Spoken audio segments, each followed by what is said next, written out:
Le Centre international de la pédagogie d'entreprise vous présente son jeu sur le Lean Management. Ce jeu existe en deux versions, présentielle et distancielle.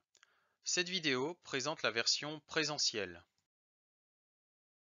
Il s'agit d'une étude de cas interactive dans laquelle les participants ont la responsabilité de conduire un projet Lean dans l'entreprise Domotica. Le projet concerne l'ensemble du périmètre de l'entreprise, fonctions d'achat, de production, de vente, d'études, ainsi que des fonctions administratives.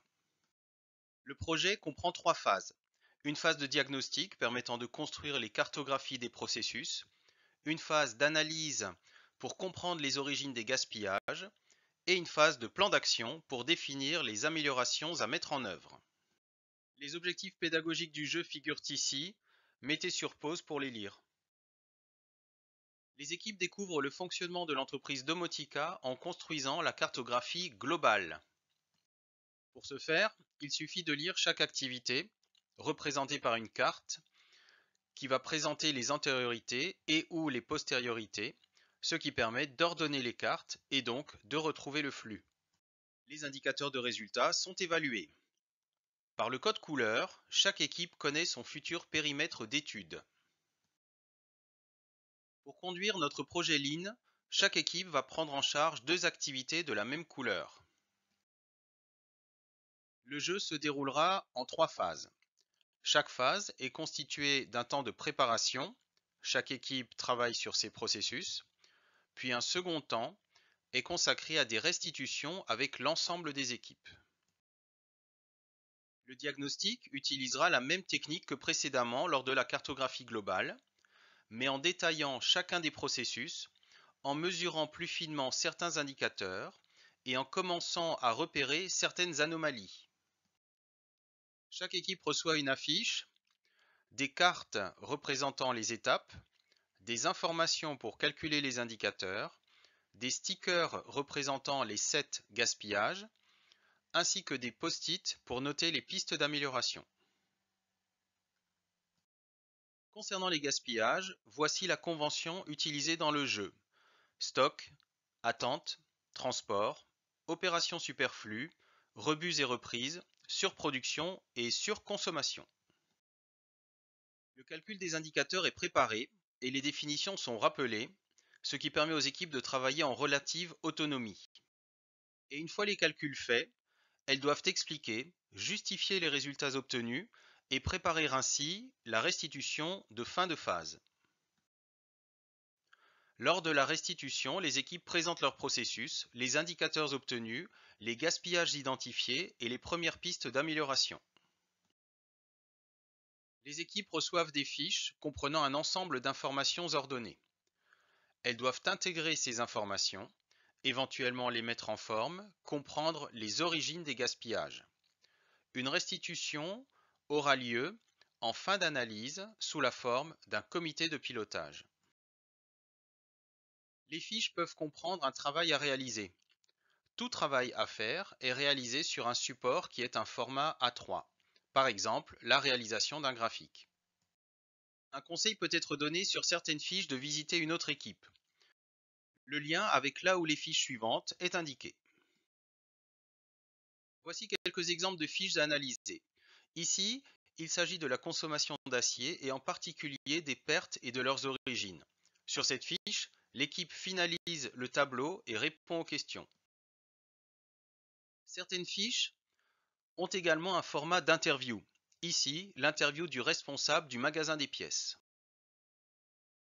Cet exemple de fiche traite des statistiques relatives aux heures de formation, où l'on se rend compte que le budget formation ne profite pas à tout le personnel. Ce type de management favorisera-t-il la montée en compétences sur le terrain et le développement de l'autonomie? Chaque équipe a au moins une fiche traitant de valeur ajoutée et non valeur ajoutée. Ici, on se pose la question de la nature des tâches dans un projet de développement d'un nouvel appareil électroménager. Il est intéressant de comprendre ces notions de valeur ajoutée et non valeur ajoutée et de s'apercevoir que tout le monde n'a pas la même perception. Autre exemple de valeur ajoutée ou non valeur ajoutée, mais cette fois au service de traitement des commandes. Nous avons choisi d'aller assez loin dans la démarche Lean et d'analyser par exemple le portefeuille de produits. Quels sont les produits rentables? Quels sont les produits peu ou pas rentables? Et faut-il les conserver?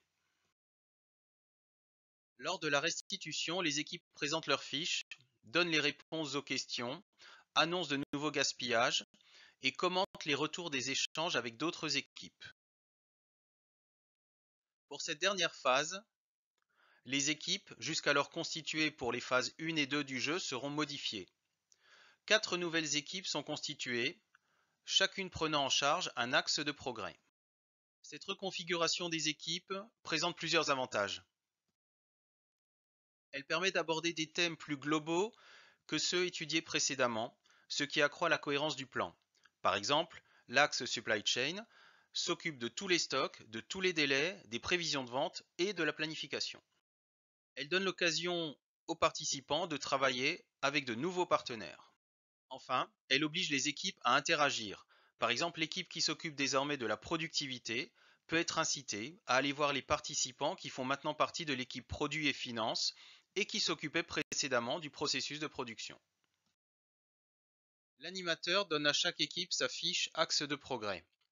Celle-ci constitue une sorte de cadrage qui permettra aux équipes de définir leur plan d'action. Les équipes disposent également des fiches informations corrigées qui leur sont utiles dans leur domaine afin de construire leur plan d'action. Chaque équipe fera une restitution aux autres équipes en présentant les 3 ou 4 actions phares qu'elle envisage. Une trame est mise à la disposition des équipes. La consolidation des actions permet de calculer les nouveaux indicateurs de résultats de Domotica. Voici les principaux concepts abordés tout au long du jeu.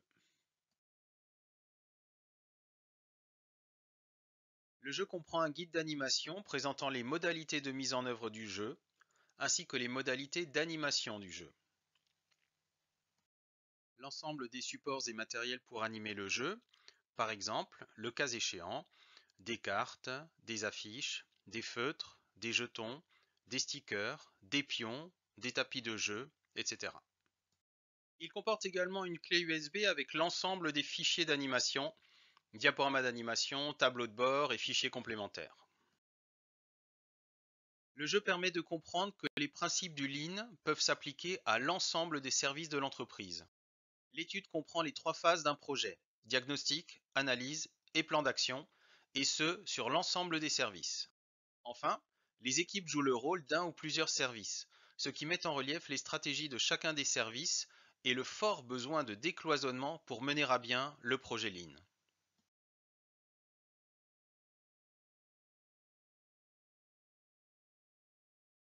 Voici quelques témoignages de personnes ayant vécu le jeu. Mettez sur pause pour en prendre connaissance. Nous sommes à votre écoute pour répondre à vos demandes et pour vous présenter le jeu en détail. N'hésitez pas à nous contacter. Merci de votre attention.